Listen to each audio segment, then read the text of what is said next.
from Steel City. Is everybody ready to go? Let's proclaim the greatest radio show. Welcome, fans, to another episode of Extra Bases on the Spread. I'm your host, Jim Sella, in studio with co-host JDash and JK47. About to hit you with some baseball news from the last week. What dates we covering this time? It would be the 1st through the 7th. Make it easy. Word. Well, let's get it going. I just bit my tongue. It's all right. You don't need your tongue to talk. All right, we're going to start with what's the first segment? What do you call it? Our first segment is called Around the Diamond. Maybe one week you'll actually remember it. Never. That's your job. You just sit there and name the segments, and 47 and I do all the baseball analysis. Well, considering I never asked to do baseball analysis, I think that's a fair trade. Well, there you go. Let's start off with, how about Reds right-hander Homer Bailey, diagnosed with torn UCL, Tommy John surgery, done for the season. So Wainwright's done for the Cardinals, Bailey's done for the Reds. That got to be a leg up for the Pirates and the Cubs. Two-time American League All-Star Carlos Quentin asked for his release from the Mariners after 5 games of AAA Tacoma. He retired on Friday. Yep, good old Carlos Quentin. Dude can never stay on the field, but he put up some MVP-type seasons when he was healthy. I always liked Carlos Quentin myself. Alex Rodriguez hit home runs numbers 660 and 661 last week. Both in wins. He got robbed one, too. He should have 662. Yeah, he sits in sole possession of 4th place all time. And he's creeping up on 3,000 hits. Yes, he is. What was it, 38 more? Something like that, yeah. So, in real life, he should be in the Hall of Fame, but he probably won't be. Which is beat. A.J. Burnett is tied with Dennis Eckersley for 40th place all-time with 2,401 strikeouts. This guy's a beast. He's been doing it forever. Longevity for him. But this is his last season, so he says. Do you think him climbing up the list like this and having a good season may entice him to come back for another year, 47? I mean, I'd like to have him back as maybe a 5th starter. It'd be a nice veteran presence in your rotation. If he can pitch like this, I'll take him as long as he wants to pitch. Jose Altuve keeps finding a way into the Astros record books. He had multiple hits in 9 consecutive games, tying a franchise record.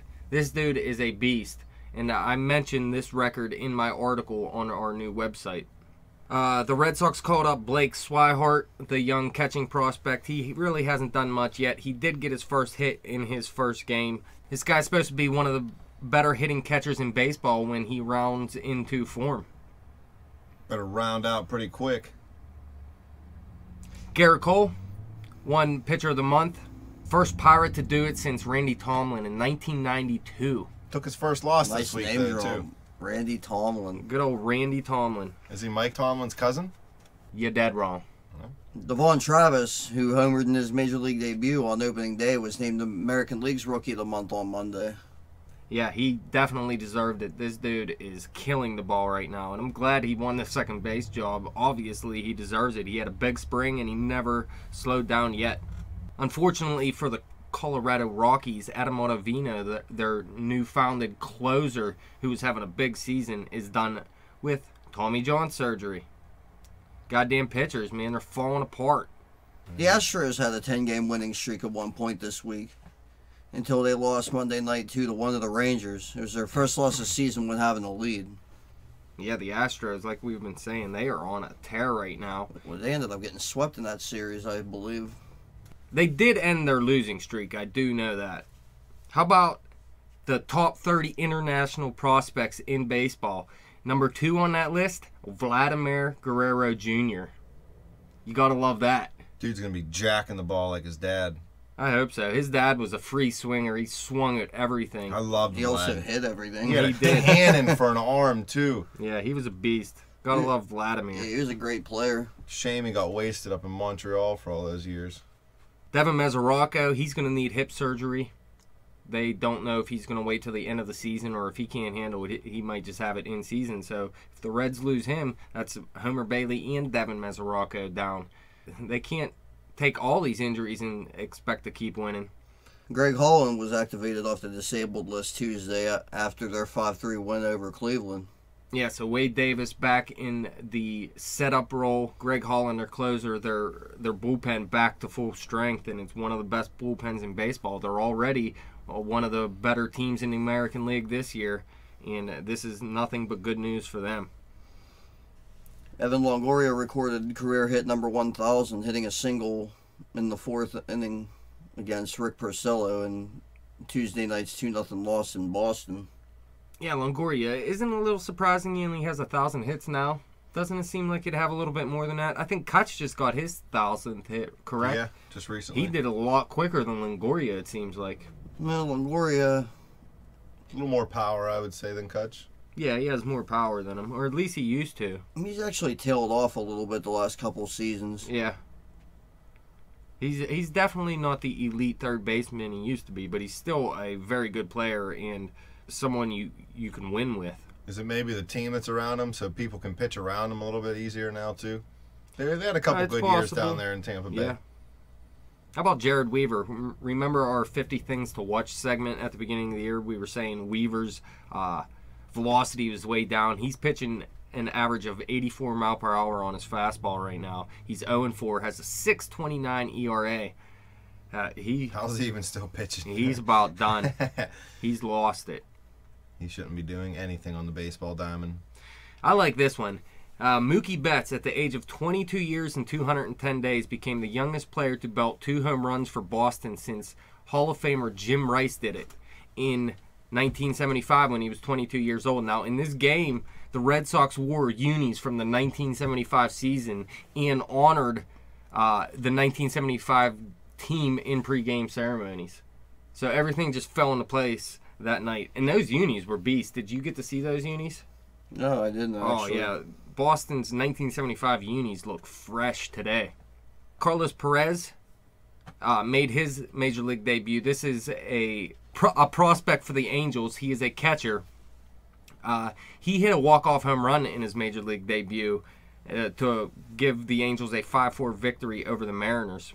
And it also snapped a 4-game losing streak for him. So Carlos Perez did it big his Major League debut, but I really don't see this guy as a big hitter in the bigs. Even though some people believe he can hit around 280, he's not going to give you too much power, though.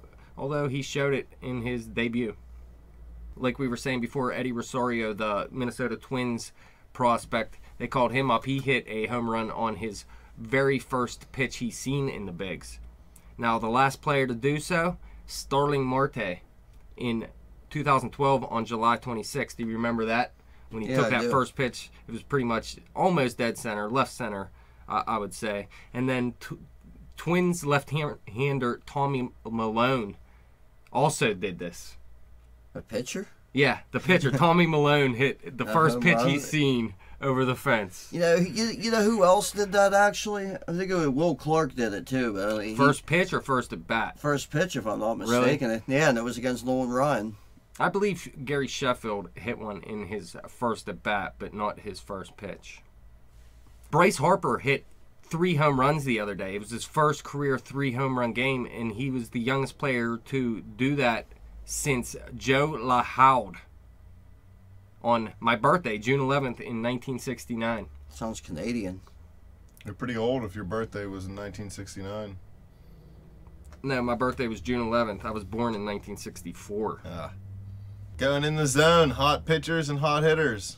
Hot pitchers and hot hitters. We're going to start with the hot hitters. 47, why don't you give me your 3 hot hitters for the week? Let's start out with Yasmani Grandal, the catcher for the Dodgers, had a big week.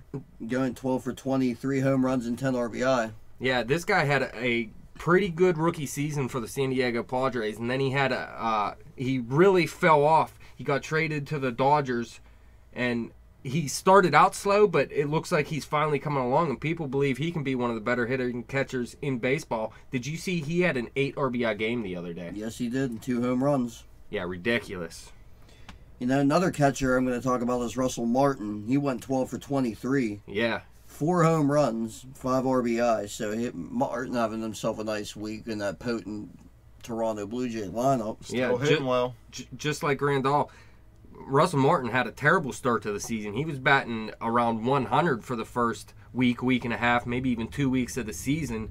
Right now, he's on fire, and Toronto needs that because they've been having some problems here and there. Their pitching staff hasn't worked out as well they wanted to. Bautista missed some time. Devon Travis missed a couple games here and there. They need Martin to step up and play for the contract he got. Well, last guy, Michael Brantley, he went 8 for 23, 2 home runs and 7 RBIs. So he's been pretty much the one bright spot on what's been a bleak start out there in Cleveland. Yeah, he's actually one of my favorite baseball players in the entire league. And he missed some time early in the season. This guy can do it all. He can hit 20 home runs. He can steal 20 bases for you. He doesn't strike out too much. He takes a decent amount of walks. He can hit for a high average. I like everything about this guy. And if Cleveland is going to win, he needs to lead the team.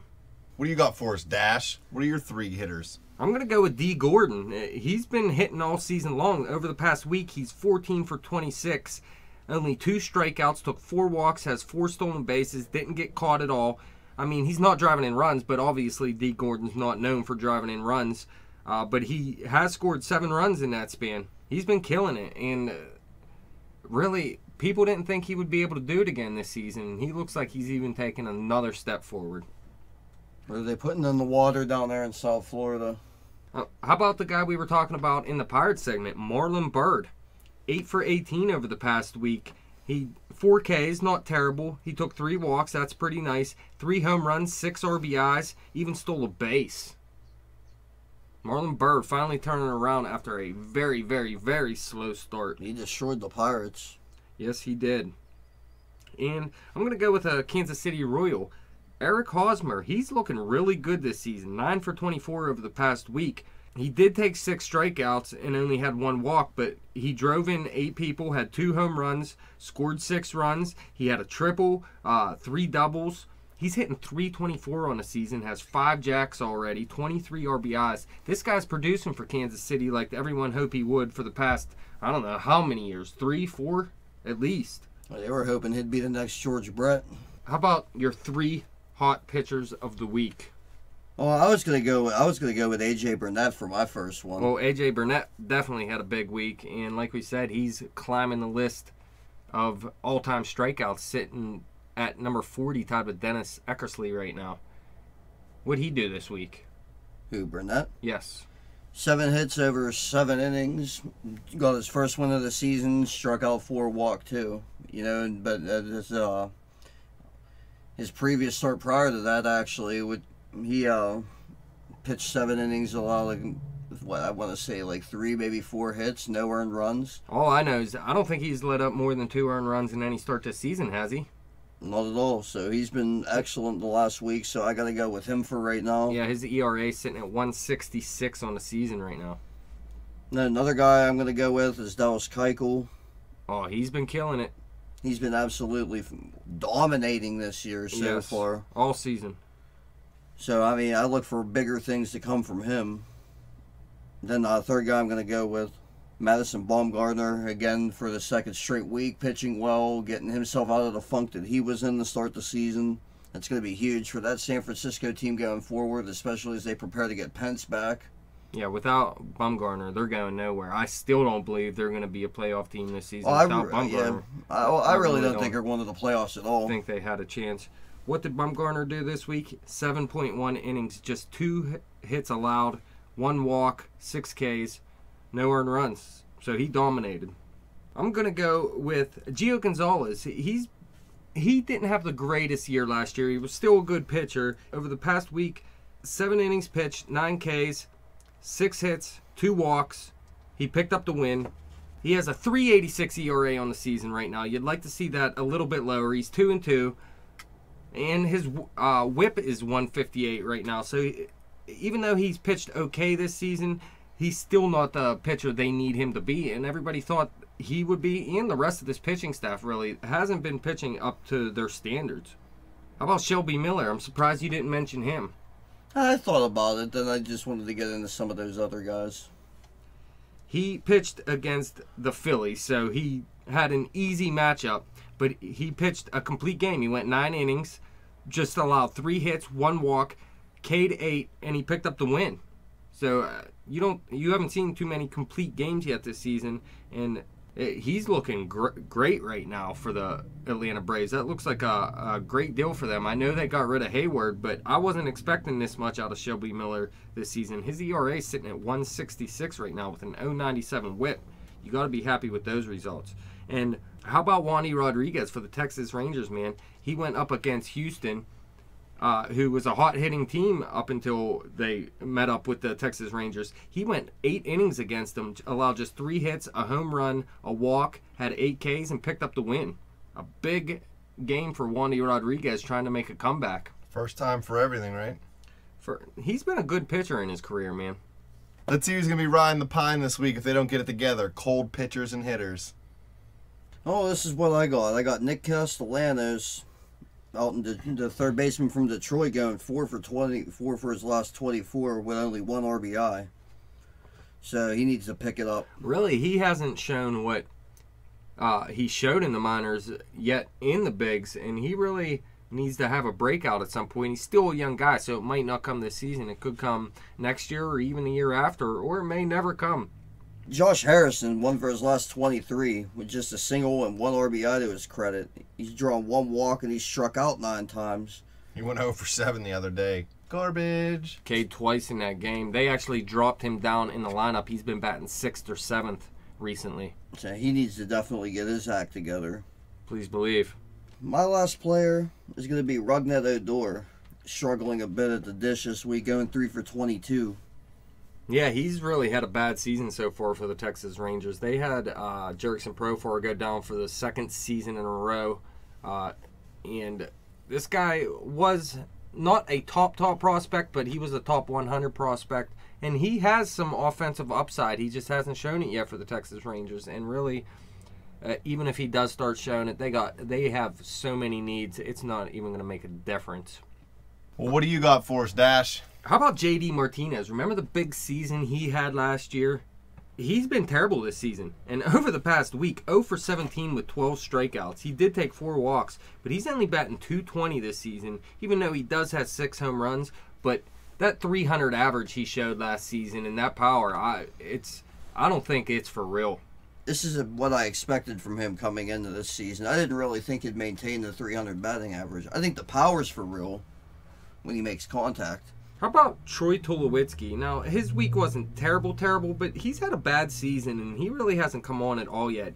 He went 4 for 16 over the past week, had 4 Ks. He hasn't driven in a run. He just has 3 singles and a double. And really, this guy has to be the leader of this offense. Yeah, he's hitting .298 right now, but he's only driven in 10 runs, and he only has 2 home runs. This is a guy who, before he got hurt last year, he was on pace for, 50 home runs or something? He was on a frickin' tear last season. Steroids help you out, man. I don't think he's a steroid user. Dude's legit. Too legit to quit steroids. And I'm going to go with Dexter Fowler as my last guy. He had a pretty good start to the season. He was leading off for the Chicago Cubs. But over the past week, he's just 3 for 27, K'd 8 times, took just 2 walks, hasn't driven in a run. His only 3 hits have been singles. He's only stolen 1 base. He really needs to be a table setter for that Cubs lineup if they want to keep winning like they have been. But his average dropped to .250 now. He's only driven in 6 runs. He scored 14 runs, not terrible. And he has 7 stolen bases, but he only has 1 over his last 9 games. All right, give me your 3 cold pitchers for the week. I wish I was a cold pitcher. 4-7. My cold pitcher of the week's going to be, my number 1 guy is Taijuan Walker in Seattle. He's given up 7 earned runs in 3 innings. Sorry, that was funny.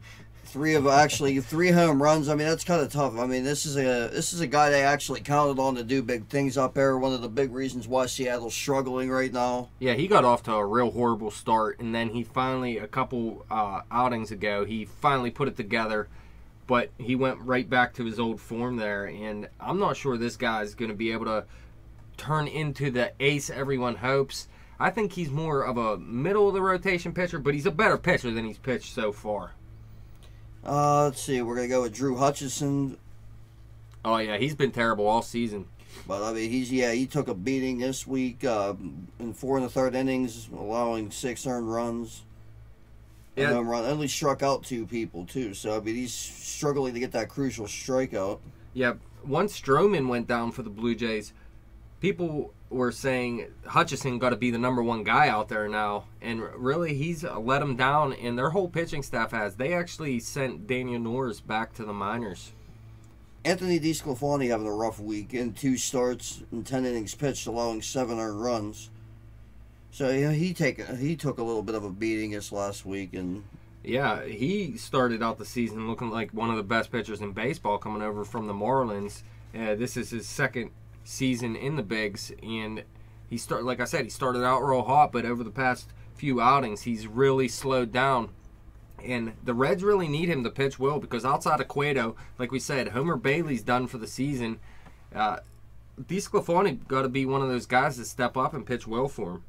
I'm going to go with Trevor Bauer. We kept saying how he was pitching so well, he was striking out a ton of people, but he was also walking a ton of people. This week, he only went 4.1 innings, allowed 7 hits, 6 earned runs, allowed a jack, had 3 walks, and only had 1 K. So like we said, when the Ks aren't there, they're going to be able to hit him. And plus, he's wild, so he's going to have those bad outings if his K rate isn't high. But that was against Toronto, so it's a pretty good hitting team. But that dropped his ERA down to 3.38 on the season, and his WHIP is at 1.30. He's actually pitching today, though. We'll see how that turns out. Carlos Martinez, too. He was having a huge season for the St. Louis Cardinals this year. He only allowed 5 runs through his first 5 appearances, but this past week against the Chicago Cubs, he allowed 7 earned runs in 3.2 innings, 9 hits, 4 walks, a home run, and 4 Ks. Now, Adam Wainwright's done for the season. Michael Wacha's stepping up to be the #1 guy. Carlos Martinez got to step up and be a big part of that rotation too. But he's going to have these outings too. People knew that he wasn't going to be pitching as well as he had his first few outings. And he really got blown up this week. But I expect him to bounce back a little bit and be a pretty good #2 or 3 pitcher throughout the season. And the Cincinnati Reds, another pitcher for him, Johnny Cueto. 6 innings pitched, 9 hits allowed, 5 earned runs, 2 home runs, 1 walk, just 2 Ks. Cueto El Suckos. Yeah, and that was against the Atlanta Braves, an offense we really don't look too high on around here at the spread.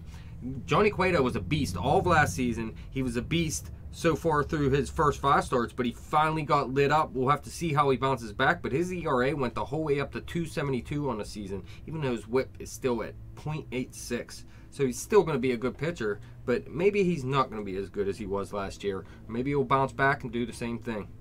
Well, let's move on to our doing work segment. Hit up a couple league leaders. What do you got for us? All right, what do you want, 47, National League or American League? Whatever, man. It don't matter. I always do American League, don't I? All right, that's fine. Do the American League batting average leaders then. Well, unchanged from last week, Adam Jones still at the top of the AL with a 367 average. You know, Jacoby Ellsbury, he's been on a late tear. He's batting 363 at #2. Yeah, we were talking about earlier in the season, Arod was the best hitter on the Yankees. No. Jacoby Ellsbury, like you were saying, it's going to happen. He's the best hitter on the Yankees. Arod's still better. #3, Miguel Cabrera from Detroit, batting 350. Jose Iglesias, his teammate, right behind him at 349. That's huge. And Prince Fielder batting 342 down in Texas. How about that? The power isn't quite there for Prince, but a 342 average is very nice. He was always a good hitter. The National League leaders, D. Gordon sitting at 437 right now, leading the entire major leagues, and no one's even close to him. DJ LeMahieu still up at the top of the list here, sitting in second with a 368 average. Colorado cooled off drastically. LeMahieu's still hitting the ball well, though. Adrian Gonzalez is still in the top 5 in hitting, like he has been all season, hitting 364 for the Dodgers. Paul Goldschmidt having another huge season for the Diamondbacks. They're looking like a little bit better of a team than they were last year, and he's in a lot of these categories as well. And Matt Holliday still hitting the ball well with a 344 average for St. Louis. How about the American League home run leaders? American League home run leaders are Nelson Cruz with 14 home runs. Ridiculous. I seen a stat the other day. It said he had 14 home runs and the Texas Rangers had 17. That's pretty funny. That's hilarious. Mark Teixeira sitting at number 2 with 10. He's tied with Hanley Ramirez. Mike Trout has 8 home runs for Anaheim. And Alex Rodriguez, he has 7 home runs. That rounds out your top 5 for the American League. Yeah, Arod has the power, it looks like, but is his average going to rise up? He's hitting, I think, below 240 right now, actually. The National League home run leaders, Todd Frazier sitting at first place right now with 10 home runs. He wasn't there before the Pirate series, but he is a Pirate killer. I think he has at least, 3, maybe even 4 home runs against the Pirates this season.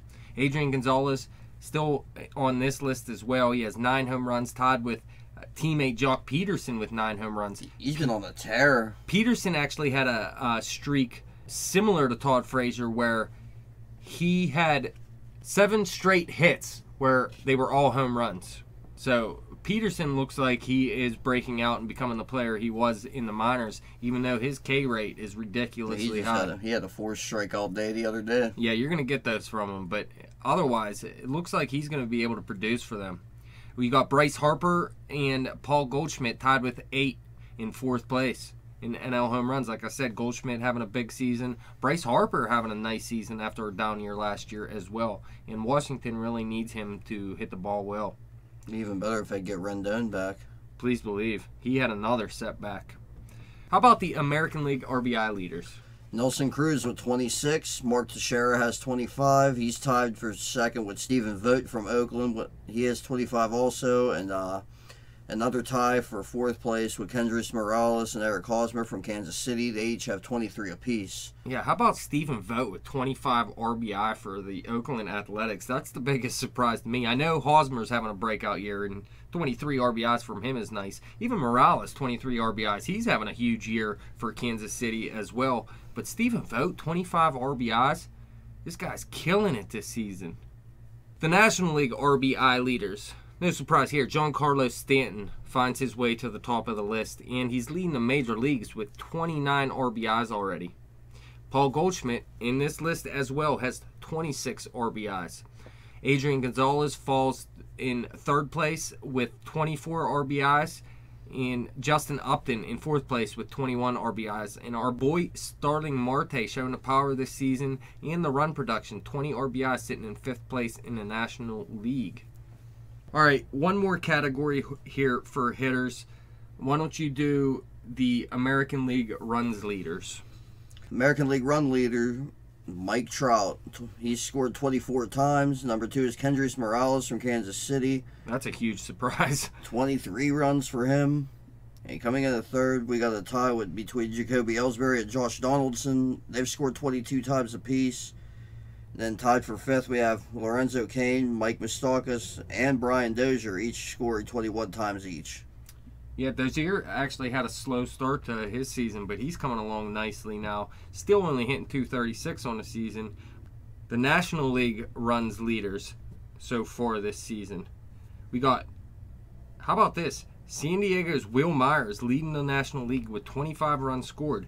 His average is okay, sitting at 267, not a high on base at 318, but he has a little bit of power, a little bit of speed. He's scoring a ton of runs in San Diego right now, and their entire outfield looks beast mode right now. And a lot of people expected that with them bringing over Upton, Kemp, and Myers to play out there.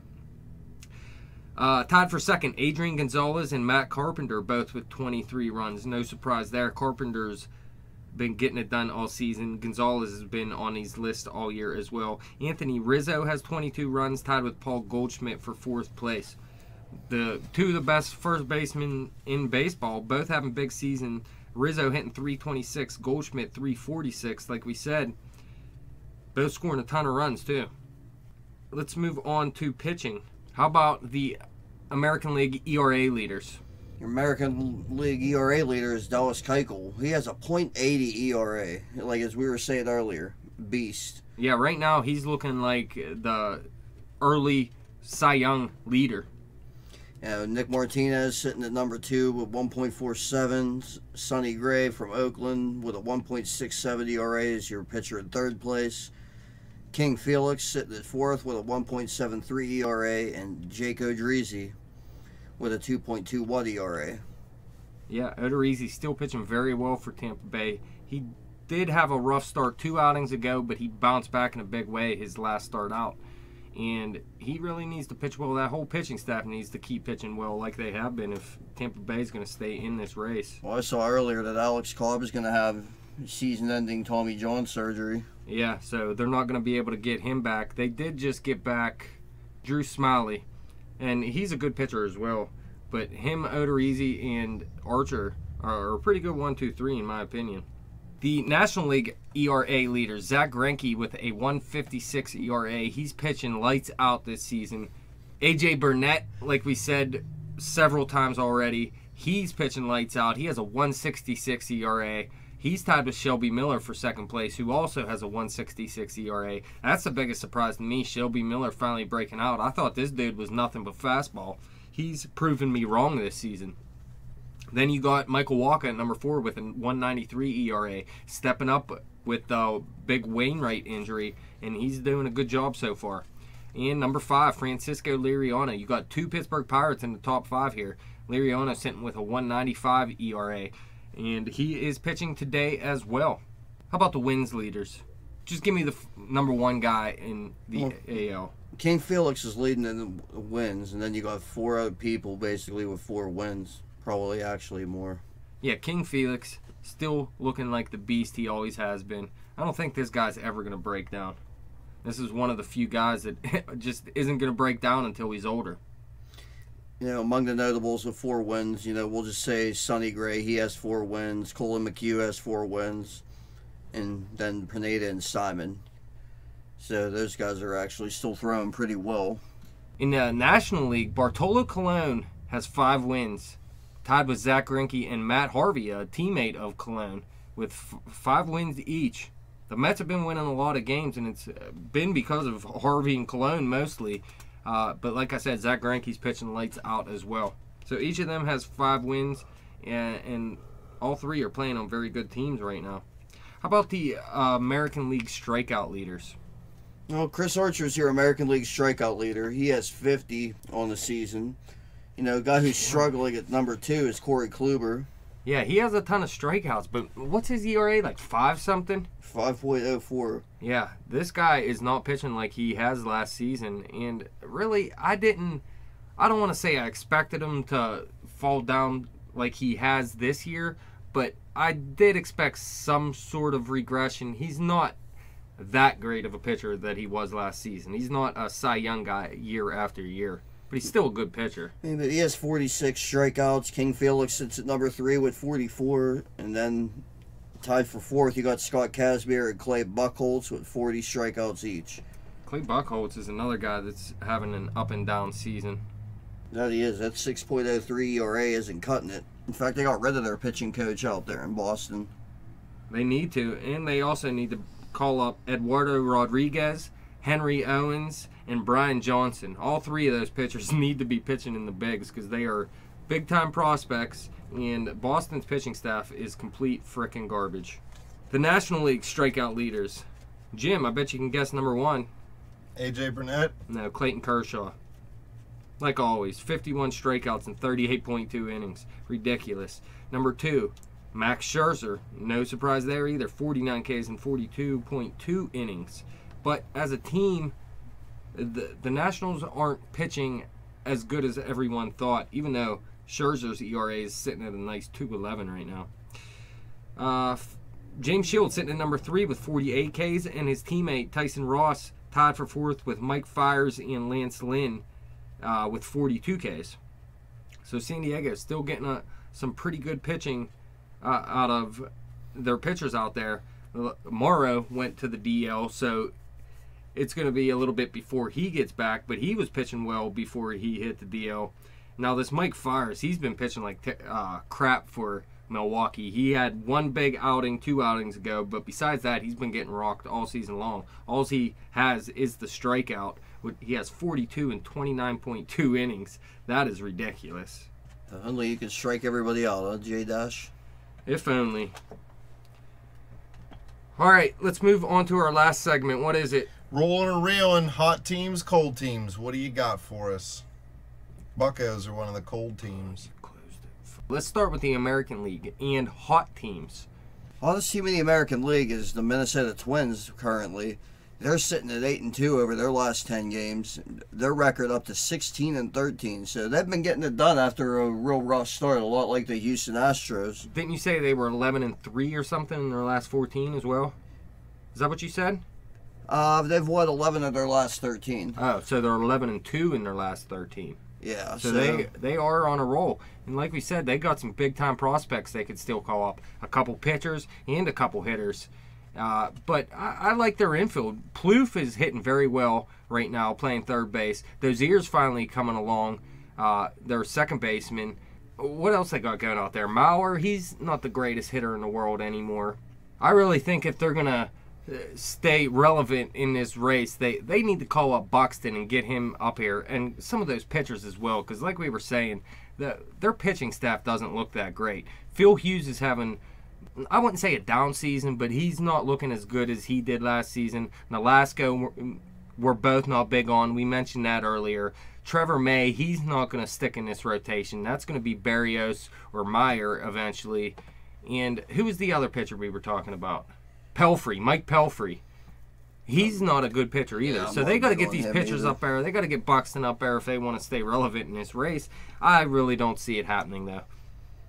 The Yankees are sitting at 7-3 right now, so they've been playing well. Unbelievable. 18-11 this season. Yeah, I didn't think it had. I mean, it's still early, a lot of baseball to be played, but I mean, these guys are getting it done right now. Yeah, like we said, Ellsbury's one of the hottest hitters in baseball. Arod's still hitting home runs, even though his average dropped off drastically. Teixeira's pounding balls over the fence. He has 10 home runs already this season. I don't like their pitching staff. I don't know how they are winning. This pitching staff is garbage. They only let up 107 runs, though, as a team.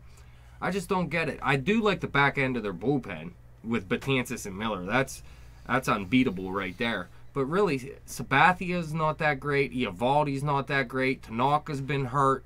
What do they got out there? I want to see Luis Severino come up and pitch for him, but they're winning with a bad pitching staff right now, in my opinion. They're scoring runs.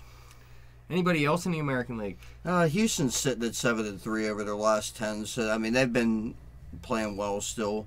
Yeah, they did slow down a little bit over the past few days against Texas. I think they lost a few against them. But they finally did break their losing streak, and they are 11-2 on the road, which is huge. They're only 8-8 at home, but I'd rather be winning on the road early in the season and work out my kinks at home. But sitting at 19-10 at the top of the division, this team could be for real, and I'm hearing reports that Cole Hamels could be dealt there at some point this season. They have the money, too. Astros have all the money in the world. Well, atop our National League hot list, we got St. Louis, 9-1. Their best start equally in franchise history. Yeah, they had their best start in franchise history through their first 25 games, I believe it was. Some ridiculous. I mean, just look, they're 21-7 right now, 14-3 at home, 7-4 on the road. Only let up 79 runs as a team, and scored the most in the division, have 126 runs. They're getting it done in every way. They lose Wainwright, it doesn't matter. Molina's not as good as he once was, it doesn't matter. Matt Adams isn't an everyday player, he's not showing the power they want, it don't matter. Wong is having a breakout season, Peralta's playing some good baseball out there, Carpenter's having a big season, Holiday's having a big season. Hayward, he's had a slow start to the season, but it doesn't matter. This team, it doesn't matter, they just keep winning. The Dodgers had a good week. They're 7-3 over their last 10. They're playing good baseball right now. They actually are just as good as the Cardinals at home. They're sitting at 13-2. Yeah, even better than the Cardinals at home. And like we said, Jock Peterson having a huge breakout season in his rookie year. And I expect him to be the center fielder of the future for the Dodgers. Puig's been on the DL too, so they've been winning without Puig. Ryu's on the DL. He's been there all season, obviously. The back end of their pitching staff doesn't look that great. They got, Fries and Wieland or something. But they're going to be getting Beachy back as well eventually. And Ryu got to come back at some point. But they're getting big-time pitching out of Kershaw and Greinke right now. But winning without Puig, once he comes back, they should just keep rolling. Yeah, the Nationals are 7-3 over their last 10. They're starting to pick it up a little bit. Yeah, Yeah. I mean, we've seen it coming. The pitching's been a little bit underwhelming. I mean, but they're slowly starting to score runs again. But I mean, you're going to see this. They'll be challenging for the division by the All-Star break, I believe. So They might be running away with it by the All-Star break. I mean, realistically, they're 14-15, only 4.5 out right now. The New York Mets aren't going to win 2 out of every 3 games all season long. They've actually cooled off a little bit. Yeah, they're 4-6 over their last 10. And the Braves, we know, they're not going to stay around 500 all season either, I don't believe. Even if Shelby Miller keeps pitching like he was. The Marlins, I don't know if they can keep up with the Nationals or not. Maybe when they get Fernandez back. But I expect the Nationals to start running away with it soon. How about the cold teams in the American League, man? Oh, your cold teams in the American League. I mean, there's only Boston's been struggling, 3-7 over their last 10. You know, their record's down to 13-15 for the season. They're, as you said earlier, their starting pitching's been completely awful. Yeah, garbage pitching. That's all it is too. I mean, their hitting's still pretty good. Mookie Betts isn't killing it like people hoped. I mean, he's still playing very good. He had a 2 home run game the other day, then hit a home run the next day. He's showing power and speed, but he has a low average right now, and I think he's going to bring that up and even be a better hitter. But it's all about their pitching. I mean, their hitters are getting it done. Yeah, a couple other teams. I mean, Chicago's 4-6 in their last 10. Cleveland's still continuing their struggles. Ooh. And the Angels of Anaheim are 4-6 in their last 10. So, I mean, a couple other teams that are struggling also. Again, with the Angels, outside of Garrett Richards, they don't have much pitching. There's, I mean, like we said, Jared Weaver's horrible. And then for the Chicago White Sox, their problem is they can't win on the road. They're 2-11 on the road while they're 8-4 at home. They need to figure out their road struggles. And really, Jeff Samardzija got to be more consistent of a pitcher. He's been up and down all season, and really more down than anything. And like you said, Cleveland, that sucks because I really thought they were going to be a good team this season. It's a lot of people thought they were going to challenge for the division this year, you know. But the starting pitcher hasn't been there. You've had key players in your lineup that have missed time with injuries. Yeah, their third baseman, Chisenhall, hasn't been good this season. Their shortstop hasn't been good this season. Kipnis hasn't been good this season. Ramirez. Kipnis did turn it on for a little bit, but yeah, he hasn't been what he was a couple years ago when he blew up. What they need him to be. And then, Michael Brantley's just coming back. He's hot right now. But, I don't know. I think they need to call up Lindor, get a spark going with this team. Worst team in the National League has been the Colorado Rockies. They're 2-8 over their last 10. And after a great start, actually, to their season, they're sitting at 11-15 right now. They're struggling to keep people from scoring on them. Well, see, that's what we said was going to happen from the beginning. Their pitching started out real well to start the season, surprisingly. Actually, they were smoking the ball. Every hitter in that lineup was smoking the ball. Their hitting was great, too. I mean, that's something we expected from them, though. I was surprised about their pitching, but their pitching fell off. And really, they lost their last 7. So they were 11-8 at one point. Now they're sitting at 11-15. They're reeling right now. You know, Pittsburgh Pirates are 3-7 over their last 10. They actually went through a stretch where they were outscored. I believe it was something like 35-8 whenever they lost 7 of 8 games. I believe it. You know, so, I mean, not scoring runs in Pittsburgh right now. The starting pitching's been amazing. Third best in the majors. Yeah. But at the same time, though, too, I mean, if you're not hitting the ball and you're not getting at least... I mean, they're struggling to score 3 runs a game right now. Yeah, they were playing good baseball there for a while, and then all of a sudden they just fell apart. And really, there was a streak there. They lost 7 of 8 at one point. But some of these games, it could have went the other way easily with the right calls. If Hurdle would have maybe pitched Watson instead of Lees, and if Harrison or Kutch could have came up with a big hit. I mean, that Cardinal series, they were all decided by 1 run. So we could be talking about the Pirates as a hot team if they just scored a couple runs, but their offense just isn't getting going. So they're one of the colder teams in baseball. Well, that's just the thing. Whenever you're surrounding 54 base runners in 5 games, you're not going to win. Simple as that. You're not. And every week, the Philadelphia Phillies are a bad team. 3-7 over the last 10. They lost their last 2 in a row. They're 4-13 on the road. They're 6-6 at home, so they just need to play more games at home, obviously. But what do they have out there? They want to get rid of their only good players. Chase Utley's having a terrible season, first of all. Freddie Galvis is having a pretty decent season at shortstop. That rookie Odubel Herrera is having a decent season in center field. Really, though, actually, Jim, your boy Ryan Howard's not having a good season, but he's showing that power. He still has that power. All day, baby, all day. But anybody that does good, expect him to trade. It's all right. Come to the Pirates, show Pedro how it's done. No, he's not going to the Pirates.